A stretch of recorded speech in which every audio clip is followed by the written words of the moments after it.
من قلب غزة الإمارات ليست قضيتي. والله حب كبير لهذا العالم وهذه الدولة. بيجي كم هالفوت بسبع تعليقات بقول لك انت كيف بتحب اهل الامارات ودولة الامارات؟ انا بحب دولة الامارات واهل الامارات لان ما بنكر الجميل وما بنكر المعروف.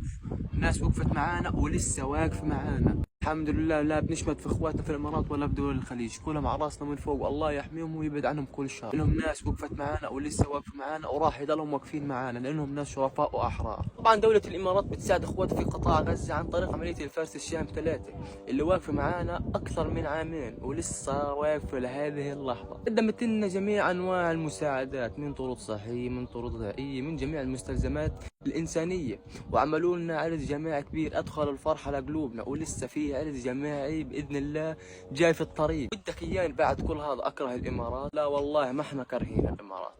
وبرجع بقول لا للفتنة لا للفتنة لا للفتنة، تخليش الغرب يضحك علينا. وزي ما احنا متعودين من غزة الأبية أحلى تحية للإمارات العربية. كل الحب.